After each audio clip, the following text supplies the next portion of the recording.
ఇక బులెటిన్లో మరో బ్రేకింగ్ న్యూస్ చూస్తున్నాం. ఏపీలో రేషన్ మాఫియా దుమారం రేపుతుంది. బియ్యం మాఫియాపై పోలీసుల దర్యాప్తులో సంచలన విషయాలు బయటపడుతున్నాయి.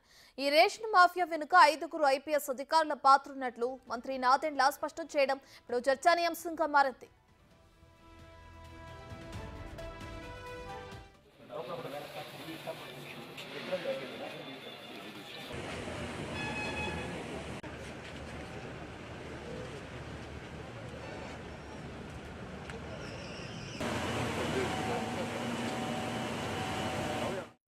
కాకినాడలో గతంలో పనిచేసిన పోలీస్ అధికారి నేతృత్వంలో ఈ రేషన్ మాఫియా నడిచినట్లు తెలుస్తుంది. గత 4 ఏళ్లలో ఉమ్మడి ప్రకాశం, గుంటూరు, కృష్ణా, గోదావరి జిల్లాల్లో పనిచేసిన పోలీస్ అధికారుల పాత్ర ఉన్నట్లు గుర్తించారు. అయితే జిల్లాల నుంచి కాకినాడ పోర్టుకు రేషన్ తరలించే బాధ్యత వీరిదే.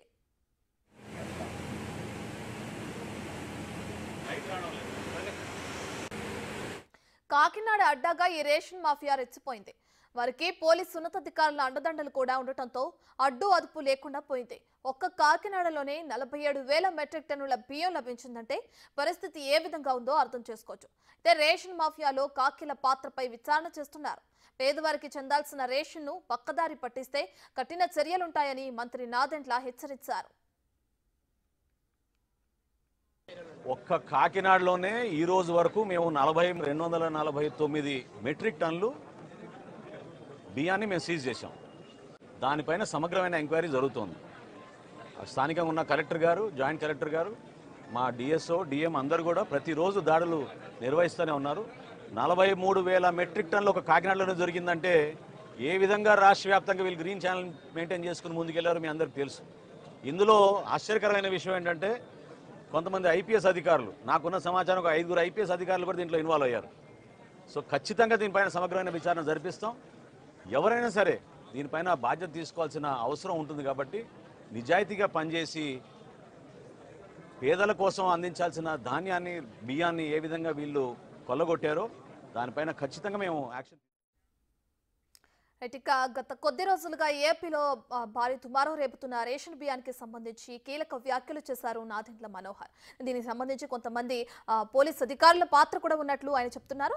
ఇదే విషయానికి సంబంధించి మరింత సమాచారాన్ని విజయవాడ నుంచి మా ప్రతినిధి శివ లైవ్ లో అందిస్తారు. రైట్ శివ, సివిల్ సప్లై శాఖ నుంచి ఆ మొత్తం సమాచారాన్ని సేకరించాం. ఒక 2-3 రోజుల్లో సీఎం చంద్రబాబుకు కూడా దీనికి సంబంధించిన నివేదిక సమర్పిస్తామంటున్నారు నాదెండ్ల. దీనికి సంబంధించి అటు సీఎం చంద్రబాబు దగ్గర నుంచి ఎటువంటి చర్యలు ఉన్నాయి?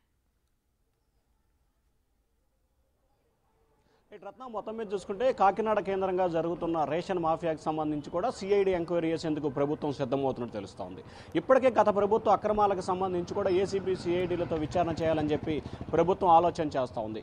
గతంలో గ్రీన్ ఛానల్ పెట్టి, అంటే ఏదైతే అత్యంత ఎమర్జెన్సీ, అసలు ఎమర్జెన్సీ ఏ స్థాయిలో ఉంటో అటువంటి ఎమర్జెన్సీకి మాత్రమే గ్రీన్ ఛానల్ వినియోగిస్తారు. అంటే ఒకసారి అవయవాలు దానం చేసే కానీ లివర్, కిడ్నీ, గుండె లాంటి ఒక చోట నుంచి మరో చాటికి మార్చేందుకు వినియోగించే గ్రీన్ ఛానల్ని రేషన్ మాఫియా కోసం గత ప్రభుత్వంలో ఉన్న అధికారులు, ప్రజాప్రతినిధులు వినియోగించి రాష్ట్రంలోనే ఒక సంచలనానికి కేంద్రంగా మారారు. సో దాదాపుగా కాకినాడ కేంద్రంగా 100 కోట్ల రూపాయల రేషన్ మాఫియా జరిగిందని ప్రభుత్వం ఆరోపణలు చేస్తూ ఉంది.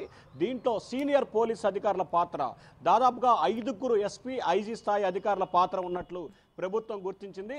గతంలో కాకినాడ కేంద్రంగా పనిచేసిన ఒక సీనియర్ పోలీస్ ఆఫీసర్ నేతృత్వంలో ఈ దందా, ఈ ర్యాకెట్ జరిగినట్లు కూడా ప్రాథమిక విచారణలో తేలింది. దీనికి సంబంధించిన పూర్తి వివరాలను ఇప్పటికే అధికారులు సేకరిస్తున్నారు. కాకినాడ కేంద్రంగా 43,000 పైగా మెట్రిక్ టన్నుల రేషన్ బియ్యాన్ని అధికారులు ఇప్పటికే స్వాధీనం చేసుకున్నారు. మరొక 10 నుంచి 12,000 మెట్రిక్ టన్నుల బియ్యం ఆ పరిసర ప్రాంతాల్లో ఉన్నట్లు అధికారులు ఇప్పటికే గుర్తించారు. ఒక కాకినాడ కేంద్రంగానే ఈ స్థాయిలో ఉంటే రాష్ట్రంలో ఏ స్థాయిలో రేషన్ మాఫియా కొనసాగిందో అర్థం చేసుకోవచ్చు అని చెప్పి కూడా పౌర సరఫరాల శాఖ మంత్రి నాదెండ్ల మనోహర్ చెప్తా ఉన్నారు. దీనికి సంబంధించి కఠినమైన చర్యలు తీసుకుంటాం. సామాన్య పేద ప్రజలకి రొక్కాడితే కానీ డొక్కాడని ప్రజలు తినాల్సిన బియ్యాన్ని కొంతమంది ప్రజాప్రతినిధులు, అధికారుల, పోలీసుల అండదండతో దోచుకు తింటున్నారు. దీనిపై కఠినంగా వ్యవహరిస్తామని చెప్పి ప్రభుత్వం అయితే హెచ్చరికలు జారీ చేస్తూ ఉంది. రానున్న 1-2 రోజుల్లోనే దీనికి సంబంధించి పూర్తి స్థాయిలో నివేదికను తయారు చేసి ఆంధ్రప్రదేశ్ ముఖ్యమంత్రి చంద్రబాబుకి ఇవ్వబోతున్నారు. ఆ తర్వాత దీనికి సంబంధించి ఎక్కడ ఏమి జరిగింది అనే దానికి సంబంధించి ఇటు సివిల్ సప్లై శాఖ నుంచి ఇటు విజిలెన్స్ అండ్ ఎన్ఫోర్స్మెంట్ నుంచి పూర్తి స్థాయిలో నివేదిక తెప్పించుకొని దీనిపై శాఖాపరమైన విచారణతో పాటు సిఐడి అధికారులతో విచారణ ఏర్పాటు చేయాలని చెప్పి ప్రభుత్వం ఆలోచన చేస్తూ ఉంది.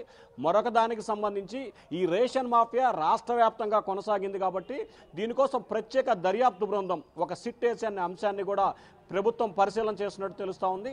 సో ఖచ్చితంగా రేషన్ మాఫియాకు సంబంధించి సమగ్రమైన దర్యాప్తు జరిసి ఎవరైతే నిందితులు ఉన్నారో వారిపై పక్కాగా చర్యలు తీసుకోవాలని చెప్పి ప్రభుత్వం ఆలోచన చేస్తూ ఉంది.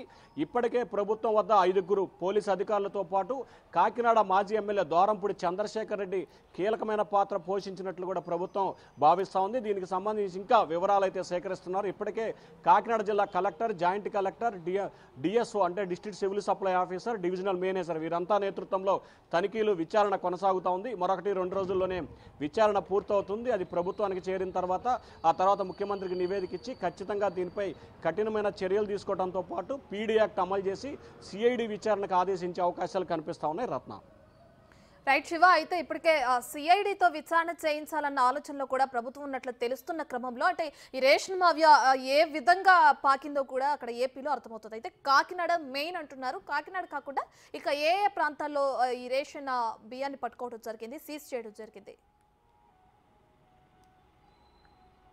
అంటే రాష్ట్ర వ్యాప్తంగా ప్రతి చోట కూడా అంటే ప్రధానంగా చూసుకుంటే గ్రామ స్థాయి నుంచి కూడా రేషన్ బియ్యం కొంతమంది డీలర్లు అయితే ఏదైతే బండ్ల ధర పంపిణీ చేస్తున్నారో కొంతమంది బియ్యం వద్దన్న వాళ్ళకి అక్కడే డబ్బులు ఇస్తారు. ఊరు తిరిగి కొంతమంది బియ్యం కొనుక్కుంటారు. అక్కడి నుంచి నియోజకవర్గ కేంద్రానికి, అక్కడి నుంచి జిల్లాకి చేర్చే బాధ్యతను పోలీసులు తీసుకున్నారు. రాష్ట్ర వ్యాప్తంగా ఉన్న రేషన్ బియ్యాన్ని విశాఖపట్నం పోర్టు మెజార్టీ దాదాపుగా 80% రేషన్ బియ్యాన్ని కాకినాడ పోర్టు ద్వారానే విదేశాలకు తరలించినట్లు కూడా తెలుస్తూ ఉంది. సో ఇక్కడ గత 5 సంవత్సరాల కాలంలో 2 లక్షల మెట్రిక్ టన్నుల రేషన్ బియ్యాన్ని విదేశాలకు తరలించినట్లు కూడా ప్రాథమికంగా కూడా పోలీసులు ఒక అవగాహన రావడం జరిగింది. దీనిపై ఇంకా సమగ్రమైన దర్యాప్తు కొనసాగించాలని చెప్పి భావిస్తూ ఉన్నారు. రాష్ట్రంలో గత 5 సంవత్సరాల కాలంలో ఒక్కటంటే ఒక్క కింటా బియ్యాన్ని కూడా పట్టుకున్న దాఖలాలు. ఎందుకంటే సాక్షాత్తు రెవెన్యూ పోలీసు అధికారుల కనుసన్నల్లోనే ఈ రేషన్ మాఫియా కొనసాగింది కాబట్టి ఇంకా దానిపై దాడులు చేసేవాళ్ళు లేరు, పట్టించుకునేవారు లేరు, పట్టుకునేవారు లేరు. దీంట్లో అన్నిటికి మించి పొలిటికల్ ఇన్వాల్వ్మెంట్ 100కి 1000% ఉన్న నేపథ్యంలో 3 కీలకమైన, 1 పొలిటికల్, 2 పోలీస్, 3 రెవెన్యూ, ఈ 3 కీలకమైన నేతృత్వంలో జరిగిన ఈ రేషన్ మాఫియాని ఎవరు బ్రేక్ చేయలేదు, ఎవరు పట్టుకోలేదు. సో ఈ నేపథ్యంలోనే ఇష్టానుసారంగా తాము అనుకున్నదే లక్ష్యంగా కూడా రేషన్ మాఫియాని రేషాన్ని మార్చి రాష్ట్రాల నుంచి సరిహద్దులు దేశాలకే తరలించిన పరిస్థితి గత ప్రభుత్వంలో జరిగింది. దీనిపై ఇంకా సమగ్రమైన దర్యాప్తు అయితే కొనసాగుతుంది. ఖచ్చితంగా సిఐడి విచారణతో పాటు శాఖాపరమైన విచారణ కూడా ఆదేశించే అవకాశాలు అయితే కనిపిస్తా ఉన్నాయి. రత్న రైట్, థ్యాంక్ యూ శివ.